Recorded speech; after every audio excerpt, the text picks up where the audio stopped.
प्यारे दोस्तों, आज हम आपको एक ऐसे गरीब घर की बकरीद का वाकया सुनाएंगे जिसे सुनकर आपके आंखों में आंसू आ जाएंगे और आपको बहुत कुछ सीखने को मिलेगा।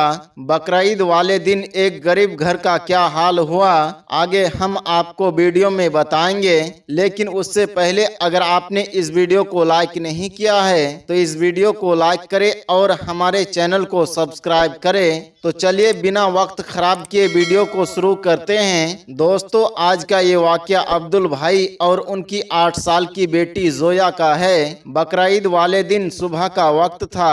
आज के दिन की सुबह जोया को कुछ ज्यादा ही अच्छी लग रही थी क्योंकि आज तो बकरीद का दिन था। जोया के अब्बू जैसे ही बकरीद की नमाज पढ़कर घर आए तो जोया खुश होते हुए अपने अब्बू से कहती है, अब्बा जान, आज तो बकरीद का दिन है, आज तो हमारे घर पर गोश्त आएगा ना? या फिर पिछले साल की तरह इस साल भी हमें कोई गोश्त देने वाला नहीं आएगा? ये सुनकर अब्दुल भाई ने अपनी बेटी जोया को तसल्ली देते हुए कहा, हाँ हाँ बेटी, हमारे घर भी गोश्त जरूर आएगा। इस बार तो हमारे पड़ोस में रहने वाले डॉक्टर साहब ने बड़ा जानवर कुर्बानी के लिए लिया है और हाँ, वो शरीफ भाई भी तो बकरा लेकर आए हैं, उनके घर से हमारे घर पर गोश्त जरूर आएगा। सब्र रखो मेरी बच्ची, हमारे घर पर भी गोश्त जरूर आएगा। और एक कुर्बानी का गोश्त भी तो होता है हमारे ही लिए। आज इमाम साहब मस्जिद में यही बयान कर रहे थे कि कुर्बानी के गोश्त के 3 हिस्से होते हैं, उनमें से एक हिस्सा गरीब और मिस्किनों का होता है, तो उस हिस्से में से हमारे घर पर भी गोश्त जरूर आएगा। थोड़ा सब्र रखो मेरी बच्ची और अल्लाह पर अपना भरोसा रखो। दोस्तों, बकरीद का दिन गुजरता रहा लेकिन अब्दुल भाई के घर पर कोई भी गोश्त देने नहीं आया।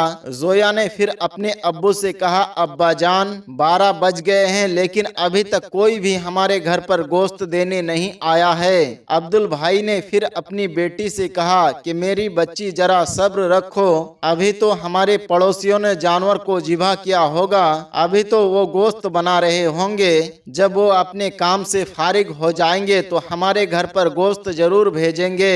ये सुनकर जोया ने कहा, अब्बा जान, हम गरीबों को तो पूरे साल में एक ही बार जी भर के गोश्त खाने को मिलता है, ये अमीर लोग तो साल भर गोश्त खाते रहते हैं। जोया की अम्मी ने ये बात सुनी तो ये बात सुनकर उन्हें गुस्सा आ गया। उन्होंने जोया को एक जोरदार फटकार लगाई और जोया से कहने लगी, क्यों अपने अब्बू को बार बार परेशान कर रही हो? तुम्हें दिखता नहीं? तुम्हारे सवाल सुन सुनकर तुम्हारे अब्बू कितना मायूस हो गया है। उसके बाद जोया की अम्मी प्यार से अपनी बेटी को कहने लगती है, मेरी बेटी, मैंने टमाटर, प्याज, लहसुन सब काट कर रख दिया है, जैसे ही हमारे घर पर गोश्त आ जाएगा मैं फौरन बनाकर तुम्हें दे दूंगी, फिर तुम जी भरकर गोश्त खाना। जरा सब्र रखो और अल्लाह पर भरोसा रखो। दोस्तों, ऐसे ही दिन गुजरता रहा लेकिन कोई भी अब्दुल भाई के घर गोश्त देने नहीं आया। अब तो जोया के घर वालों का भी सब्र टूटने लगा था क्योंकि अब तो दोपहर के 2 बज गए थे। जोया ने फिर अपने अब्बू से कहा, अब्बू, दोपहर के 2 बज गए हैं लेकिन हमारे घर पर कोई भी गोश्त लेकर नहीं आया है, लगता है पिछले साल की तरह इस साल भी हमें कुर्बानी का गोश्त नहीं मिलेगा। ये कहकर जोया रोने लगती है। जोया को रोता देखकर उसकी बड़ी बहन और उसकी अम्मी भी फूट फूट कर रोने लगती है। बीबी बच्चों को रोता देखकर अब्दुल भाई की आंखों में भी आंसू आ गए और उन्होंने अपनी बीवी बच्चों को दिलासा देते हुए कहा, शायद हमारे पड़ोसी हमें भूल गए हैं, फिक्र ना करो, मैं अभी जाकर तुम्हारे लिए गोश्त लेकर आता हूँ। दोस्तों, उसके बाद सीधा अब्दुल भाई अपने घर से निकलकर डॉक्टर साहब के घर पर पहुँचते हैं। अब्दुल भाई ने दरवाजा खटखटाया तो अंदर से डॉक्टर साहब बाहर निकले।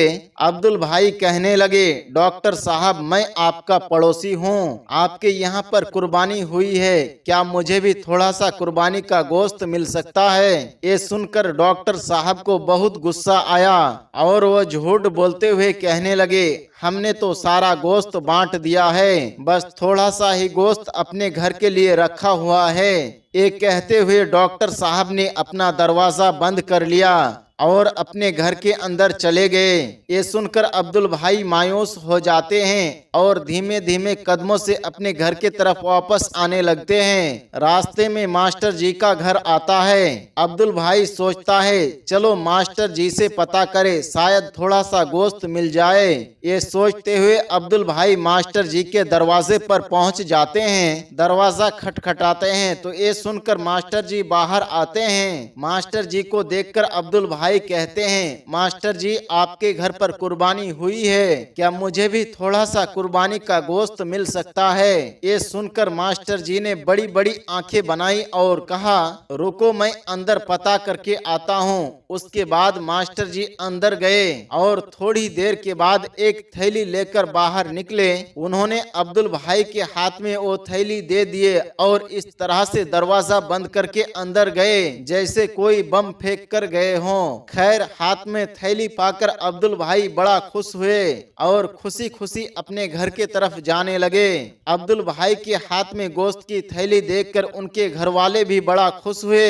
उन्होंने थैली हाथ में लेकर जल्दी जल्दी से खोल कर देखा, लेकिन थैली में से जो निकला उसे देखकर पूरा घर रोने लगा, क्योंकि उस थैली में सिर्फ कुछ हड्डियां भरी हुई थी। ये देखकर अब्दुल भाई ने अपने घर वालों के तरफ देखा और कहने लगे शायद इस बार कुर्बानी का गोश्त हमारे नसीब में नहीं लिखा हुआ है। इतने में जोया की अम्मी कहने लगी इतने नाशुक्री भी मत बनो, अल्लाह पाक बहुत बड़ा रहम करने वाला है। मैंने टमाटर और प्याज काट कर रखा है, चलो मैं आपको उसी की चटनी बना कर देता हूँ। हम यही खाकर अल्लाह पाक का शुक्र अदा करेंगे। और फिर उसके बाद जोया की अम्मी चटनी बनाने के लिए किचन में चली जाती है। इतने में बाहर से किसी की आवाज आती है अब्दुल भाई अब्दुल भाई। अब्दुल भाई दरवाजे पर जाते हैं तो क्या देखते हैं कि दरवाजे पर मंसूर चाचा खड़े हुए हैं। मंसूर चाचा बाजार में सब्जियों का ठेला लगाते हैं। इसके हाथ में एक थैला था जिसमें 5 से 6 किलो गोश्त भरा हुआ था। मंसूर चाचा ने कहा मेरा बेटा शहर से आया है, शहर से बहुत सारा गोश्त लेकर आया है, हम उतना गोश्त खा नहीं सकते। हमने अपने जरूरत के हिसाब से घर में गोश्त रख लिया है और बाकी का बचा हुआ गोश्त मैं आपके लिए लेकर आया हूँ। आप अपने घर में एक गोश्त पकाइए और खुशी खुशी बकरीद मनाइए। दोस्तों इतना सारा गोश्त देखकर अब्दुल भाई के पूरे घर में खुशियाँ लौट आई और सबने मंसूर चाचा को बहुत सारे दुआएं दी और अल्लाह पाक का लाख लाख शुक्र अदा किया। उसके बाद जोया की अम्मी ने गोश्त को पकाया और अपने बच्चों को गोश्त पेट भरकर खिलाया। उसके बाद अब्दुल भाई के सभी घर वालों ने कुर्बानी का गोश्त खाकर अल्लाह ताला का शुक्र अदा किया। फिर आप अल्लाह पाक की कुदरत देखिए कि उसी शाम एक जोरदार तूफान आ गया। उस तूफान की वजह से उस शहर की सारी बिजली लाइनें कट गई, जगह जगह पर खंबे गिर गए, कई तार टूट गए और उसके बाद से फिर 3 दिनों तक बिजली नहीं आई। उसके अगले दिन अब्दुल भाई के घर वालों ने देखा कि डॉक्टर साहब और मास्टर जी सारा गोश्त घर से बाहर फेंक रहे हैं, क्योंकि बिजली ना होने की वजह से उनके फ्रिज वगैरह सब बंद हो गए थे। उसकी वजह से उनका सारा गोश्त खराब हो चुका था। उस खराब गोश्त पर कुत्ते झपट्टा मार रहे थे। ये देखकर जोया ने अपने अब्बू से कहा अब्बा जान क्या कुर्बानी का गोश्त कुत्तों के खाने के लिए होता है? ये सुनकर डॉक्टर साहब और मास्टर जी की आंखें शर्म से झुक गई। दोस्तों याद रखे कुर्बानी अल्लाह पाक की रजा के लिए की जाती है, ना कि गोश्त खाने की नियत से। कुर्बानी के गोश्त के 3 हिस्से होते हैं। इनमें से पहला हिस्सा तो आप खुद के घर में रखें और दूसरा हिस्सा आप रिश्तेदार और जान पहचान वालों में बांटें और तीसरे हिस्से पर गरीबों और मिस्किनों का हक होता है। इसलिए आप जब भी कुर्बानी करें तो तीसरा हिस्सा गरीबों और मिस्किनों में जरूर बांटें। अगर आपके घर में कुर्बानी का गोश्त ज्यादा हो गया है तो आप उस गोश्त को फ्रिज में भर भर कर जमा ना करें, बल्कि उस गोश्त को भी जरूरतमंद लोगों में बांट दें। याद रखिए दोस्तों, ये कोई कहानी या किस्सा नहीं बल्कि आज की हकीकत है। न जाने कितने ऐसे गरीब घर हैं जो कुर्बानी के थोड़े से गोश्त के लिए तरसते रहते हैं। न जाने कितनी ऐसी माएँ हैं जिनकी आंखें बकरीद के दिन आंसुओं से तर हो जाते हैं। तो दोस्तों, आप इन बातों का जरूर ख्याल रखें। आज की इस वीडियो में बस इतना ही।